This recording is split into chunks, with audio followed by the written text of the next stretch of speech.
शुभकामनाएं संप्रेषित करें और आगे बढ़ने के लिए आशीर्वाद दें।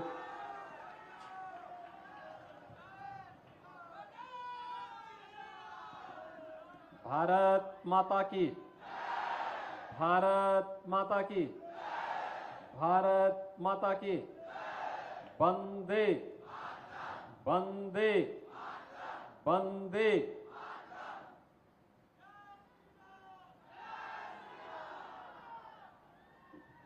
जनपद महाराजगंज में और उत्तर प्रदेश के भी पहले पीपीपी मोड पर स्थापित मेडिकल कॉलेज के आज के इस लोकार्पण कार्यक्रम में समारोह में उपस्थित जनपद महाराजगंज के लोकप्रिय सांसद और केंद्रीय मंत्री माननीय श्री पंकज चौधरी जी,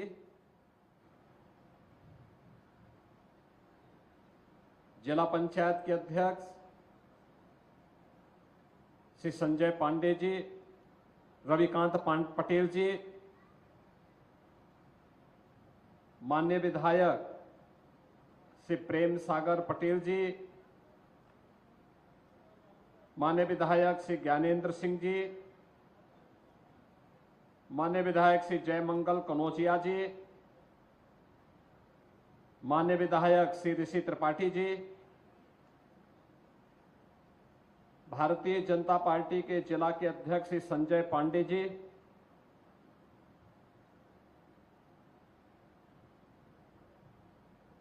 शांति फाउंडेशन के अध्यक्ष और इस केएमसी मेडिकल कॉलेज के संस्थापक श्री विनय कुमार श्रीवास्तव जी, के सिंह जी, उत्तर प्रदेश शासन के चिकित्सा शिक्षा एवं स्वास्थ्य एवं परिवार कल्याण विभाग के प्रमुख सचिव श्री पार्थ सारथी सेन शर्मा जी, पूर्व विधायक श्री बजरंग बहादुर सिंह जी, शांति फाउंडेशन के सभी पदाधिकारीगण, केएमसी मेडिकल कॉलेज के सभी यहां के चिकित्सक, शिक्षक और शांति फाउंडेशन से जुड़े हुए विभिन्न संस्थाओं से जुड़े हुए उनके पदाधिकारी, छात्र छात्राएं और उपस्थित बहनों और भाइयों, आज का दिन महाराजगंज जनपद के लिए अत्यंत महत्वपूर्ण दिन है। दीपावली के और धनतेरस के ठीक पूर्व हम लोग 30 अक्टूबर को भगवान धन्वंतरी की जयंती पूरे देश के अंदर आयोजित करेंगे। वे स्वास्थ्य के देवता हैं, आरोग्यता के देव हैं और जनपद महाराजगंज उनसे भी एडवांस में आज आरोग्यता के प्रतीक प्रदेश के पहले पीपीपी मोड के मेडिकल कॉलेज का लोकार्पण करने जा रहा है। मैं इस अवसर पर शांति फाउंडेशन के साथ ही जनपद महाराजगंज वासियों को हृदय से बधाई देते हुए आप सबका मैं हृदय से अभिनंदन करता हूं। मैं धन्यवाद दूंगा श्री विनय कुमार श्रीवास्तव जी को और उनकी पूरी टीम को कि इन्होंने आगे बढ़कर के समय से 2 कदम आगे सोचने की सामर्थ्य विकसित करके महाराजगंज जनपद में मेडिकल कॉलेज स्थापित हो, इसके लिए अपने दूरदर्शिता का परिचय दिया और बधाई इस बात की कि 150 बच्चों का एडमिशन इस मेडिकल कॉलेज में हो चुका है। अभी मैंने उनके साथ इंटरेक्शन किया है। 2009 में शांति फाउंडेशन ने जनपद महाराजगंज में एक इंजीनियरिंग कॉलेज बनाया था और इंजीनियरिंग कॉलेज बनाने के बाद फिर ये फाउंडेशन अपने अलग अलग कार्यक्रमों के साथ जुड़ करके जनपद महाराजगंज को केंद्र मान करके इन्होंने कार्य प्रारंभ किया और आज ये प्रसन्नता का क्षण है कि यह क्षेत्र आजादी के बाद लगातार विकास की दृष्टि से उपेक्षित रहे हैं। ये तराई के क्षेत्र माने जाते थे। ऐसा माना जाता था कि यहां के नागरिकों का विकास में अधिकार नहीं है, शासन की सुविधाओं में अधिकार नहीं है। न यहां सड़कें होती थी, न बिजली आती थी, पानी की स्थिति भी अत्यंत खराब थी, स्वच्छता के बारे में कोई सोचता नहीं था। पेयजल और गंदगी के कारण परिणाम क्या था? इंसेफ्लाइटिस जैसी बीमारियां यहां की जवानी को ही निगल जाती थी। मलेरिया से क्षेत्र त्रस्त रहता था। चीनी मिलें जो कभी यहां के विकास की आधार थी, एक एक करके बंद होती गई। विकास से कोसों दूर, और सरकार ने भले ही उपेक्षा की होगी एक समय के बाद, लेकिन आज महाराजगंज उपेक्षित जनपद नहीं है। आज हम लोगों ने महाराजगंज जनपद को 940 करोड़ रुपए की परियोजनाओं का सौगात दिया है। प्रातःकालीन सत्र में यहां के माननीय सांसद, माननीय विधायकों की उपस्थिति में चौक बाजार में एक बड़े समारोह के साथ 940 करोड़ रुपए की परियोजनाओं का सौगात जनपद महाराजगंज की अलग अलग योजनाओं के माध्यम से मिला। और अब आरोग्यता के प्रतीक एक आधुनिक मेडिकल कॉलेज की सौगात भी महाराजगंज वासियों को प्राप्त हो रही है। इसके लिए भी और प्रदेश के पहले पीपीपी मोड के मेडिकल कॉलेज के शुभारंभ के लिए भी मैं महाराजगंज जनपद शांति फाउंडेशन श्री विनय कुमार श्रीवास्तव और श्री के सिंह जी को मैं हृदय से बधाई देता हूं, अपनी शुभकामनाएं देता हूं। बहनों और भाइयों, जो व्यक्ति, जो समाज या जो राष्ट्र समय से 2 कदम आगे नहीं सोचेगा और उसके अनुरूप नहीं चलेगा, वह पिछड़ जाएगा। ये हमेशा होता आया है। आपने 10 वर्ष के अंदर भारत की प्रगति को देखा है। एक अद्भुत प्रगति भारत ने की है। प्रधानमंत्री मोदी जी के नेतृत्व में आज भारत दुनिया की एक बड़ी आर्थिक शक्ति बन रहा है। 2014 में जो भारत दुनिया की 10वीं बड़ी अर्थव्यवस्था माना जाता था और कई वर्षों से यही था कि भारत केवल 10वें नंबर पर ही रहेगा, लेकिन मोदी जी ने उस मिथक को तोड़ करके मात्र 10 वर्ष के अंदर भारत को दुनिया की 5वीं बड़ी अर्थव्यवस्था बना दिया है। और भारत की जो विकास की दर है, जिस स्पीड से के साथ आगे बढ़ रही है, यह स्पीड बताती है कि अगले 2.5 से 3 वर्ष के अंदर भारत दुनिया की तीसरी बड़ी अर्थव्यवस्था होगा।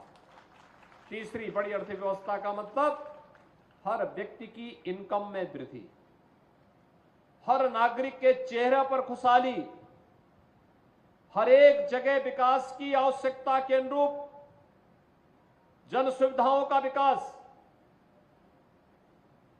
अच्छी शिक्षा होगी, अच्छा स्वास्थ्य होगा, अच्छी कनेक्टिविटी होगी, रोजगार के अनेक अवसर उपलब्ध होंगे, बंद कल कारखाने पुनः चालू स्थिति में आगे बढ़ते हुए दिखाई देंगे। और इस स्थिति के लिए आज मानसिक रूप से हमें तैयार होने की आवश्यकता है। 2017 में जब आप सबके आशीर्वाद से मोदी जी के आह्वान पर उत्तर प्रदेश में डबल इंजन की सरकार बनी थी, तब हमारे सामने चैलेंज था, क्या होगा उत्तर प्रदेश का, कैसे चलाएंगे, क्योंकि तब प्रदेश के पास वेतन देने के लिए भी पैसे नहीं थे। लेकिन इस दौरान डबल इंजन की सरकार ने प्रदेश के जवानों, किसानों, महिलाओं, इन सब की सहभागिता के साथ, टीम वर्क के साथ जो कार्य किया, आज उसका परिणाम आपके सामने है। इंसेफ्लाइटिस की बीमारी पूर्वी उत्तर प्रदेश के लिए सदैव के लिए समाप्त हो गई है। अब इंसेफ्लाइटिस से कोई मासूम असमय दम नहीं तोड़ता। गोरखपुर में एम्स स्थापित हो गया है। कुशीनगर में मेडिकल कॉलेज की स्थापना और पहला सत्र उसमें भी एडमिशन का इस वर्ष प्रारंभ हुआ है। देवरिया में मेडिकल कॉलेज चालू हो गया है। बस्ती में मेडिकल कॉलेज पहले ही प्रारंभ हो गया है। सिद्धार्थनगर में मेडिकल कॉलेज प्रारंभ हो चुका है। गोंडा में मेडिकल कॉलेज प्रारंभ हो गया है। बहराइच में मेडिकल कॉलेज का शुभारंभ हो गया है। सुल्तानपुर में मेडिकल कॉलेज, अंबेडकर नगर में मेडिकल कॉलेज, अयोध्या में मेडिकल कॉलेज, प्रतापगढ़ में मेडिकल कॉलेज, यानी ये सभी जनपदों में आज एक एक मेडिकल कॉलेज है। पहले पूर्वी उत्तर प्रदेश में अकेले ब्याड़ी मेडिकल कॉलेज हुआ करता था और वह ब्याड़ी मेडिकल कॉलेज भी आधा बीमार हुआ करता था। आज ब्याड़ी मेडिकल कॉलेज अपनी बेहतरीन स्वास्थ्य सुविधा के लिए गोरखपुर एम्स के साथ मुकाबला कर रहा है। स्वस्थ प्रतिस्पर्धा को कौन अच्छी सेवा दे सकता है, ये एक स्वस्थ प्रतिस्पर्धा प्रारंभ हुई है। पिछले 7 वर्ष के अंदर जिस उत्तर प्रदेश में केवल 18 मेडिकल कॉलेज थे, आज उस उत्तर प्रदेश में 64 जनपद ऐसे हैं जहां एक एक मेडिकल कॉलेज बन चुके हैं। और अभी आने वाले समय में हम लोग इस संख्या को और बढ़ाने जा रहे हैं। बाकी जो 6-7 जनपद बचे रहेंगे, इन जनपदों के लिए भी एक नई पॉलिसी लेकर के वहां पर भी एक मेडिकल कॉलेज की स्थापना के लिए सरकार कदम बढ़ाएगी। 1 डिस्ट्रिक्ट 1 मेडिकल कॉलेज के क्रम को उत्तर प्रदेश पूरा करेगा, हर व्यक्ति को बेहतर सुविधा उपलब्ध करवाएगा। आज ये कोई संकट नहीं है। पहले होता था कोई व्यक्ति परिवार में बीमार हो गया तो व्यक्ति को परेशान होना पड़ता था कि उपचार के लिए कहां मैं खर्च करूंगा पैसा। आज मोदी जी ने आपको, हर गरीब को 5 लाख रुपए की स्वास्थ्य बीमा का कवर आयुष्मान भारत के अंदर दिया है। और उत्तर प्रदेश पहला राज्य है जिसने 5 करोड़ 14 लाख से अधिक लोगों को अब तक एक एक गोल्डन कार्ड जारी कर दिया कि कहीं भी इंपैनल्ड हॉस्पिटल में जाइए और आप अपना वहां पर उपचार कराइए। आपको केवल जाना, अपना कार्ड सौंप देना है, बाकी उपचार हॉस्पिटल अपने आप कराएगा। बहनों और भाइयों, आज उत्तर प्रदेश के अंदर 64 जनपदों में मेडिकल कॉलेज की स्थापना हो चुकी है। जिस प्रदेश में केवल कभी 12 और 18 जनपदों में मेडिकल कॉलेज हुआ करते थे, आज 64 जनपदों में 85 से ज्यादा मेडिकल कॉलेज उत्तर प्रदेश के अंदर। अकेले इस वर्ष 17 नए मेडिकल कॉलेज उत्तर प्रदेश के अंदर, सरकारी क्षेत्र में पीपीपी मोड के 3 और प्राइवेट का 17 मेडिकल कॉलेज अकेले इस वर्ष उत्तर प्रदेश के अंदर प्रारंभ हो रहे हैं। एमबीबीएस की सीट्स पहले की तुलना में दुगनी हुई है, दुगने से भी हुई है। पीजी की सीट्स भी पहले की तुलना में दुगनी हुई है। यानी आने वाले समय में हमें मेडिकल शिक्षा के लिए भी और स्वास्थ्य चिकित्सा के लिए भी योग्य चिकित्सकों की कमी नहीं रहेगी, बल्कि हर गांव में बेहतरीन सुविधा दूर दराज के क्षेत्रों में भी देने में हमें आसानी होगी। और इसके लिए प्रधानमंत्री मोदी जी के विजन के अनुरूप आज हर जनपद में डायलिसिस की सुविधा, आईसीयू की सुविधा, हर जनपद में सीटी स्कैन आदि की सुविधा हम दे सके, इसके लिए सरकार के स्तर पर प्रयास प्रारंभ हुए हैं। नर्सिंग की पढ़ाई भी बेटियां अपने जनपद में ले सके, इसकी तैयारी भी हो रही। इसके लिए भी नर्सिंग कॉलेजेस खोले जा रहे हैं, पैरामेडिकल के कॉलेजेस खोले जा रहे हैं। बड़े पैमाने पर यह कार्य केंद्र और राज्य सरकारें मिलकर के युद्ध स्तर पर इस कार्यक्रम को आगे बढ़ा रही हैं। आज के इस अवसर पर जब यहां पर ये सभी कार्यक्रम आगे चल रहे हैं। स्वाभाविक रूप से इस वर्ष हम लोगों ने 3 पीपीपी मोड पर नए मेडिकल कॉलेज आगे बढ़ाए हैं और 13 गवर्नमेंट मेडिकल कॉलेजेस में हम लोगों ने एडमिशन की प्रक्रिया के साथ उन्हें जोड़ा है। स्वाभाविक रूप से स्वास्थ्य के क्षेत्र में यह आमूलचूल परिवर्तन का एक उदाहरण है। उन दूर दराज के जनपदों में भी स्वास्थ्य की सुविधाएं मिल रही है जहां पहले कभी नहीं मिलता था। आज तो उत्तर प्रदेश के पास अपनी मेडिकल यूनिवर्सिटी है। सरदेव अटल बिहारी वाजपेयी जी के नाम पर अटल बिहारी वाजपेयी मेडिकल यूनिवर्सिटी, जो मेडिकल के सभी कॉलेजेस को अपने साथ एफिलिएशन देता है। आयुष विश्वविद्यालय है, जो आयुष से जुड़े हुए, चाहे वो आयुर्वेद हो, होम्योपैथ हो, यूनानी हो, इनसे जुड़े हुए कॉलेजेस को अपने एफिलिएशन देने के साथ ही उत्तम शिक्षा इस फील्ड की दी जा सके, आयुष विभाग की दी जा सके, इसके लिए भी वह कार्य कर रहा है। प्रदेश के अंदर टेक्निकल यूनिवर्सिटीज भी हैं, लॉ यूनिवर्सिटीज भी हैं। राज्य सरकार के द्वारा तेजी के साथ नए नए विश्वविद्यालयों की स्थापना के कार्यक्रम को आगे बढ़ाया जा रहा है। जीवन का कोई क्षेत्र ऐसा नहीं है जहां पर आज उत्तर प्रदेश सरकार तेजी के साथ आगे कार्य करते हुए बढ़ करके उत्तर प्रदेश को भारत के विकास के ग्रोथ इंजन के रूप में स्थापित न कर रहा हो। यह लगातार प्रयास करने का परिणाम है।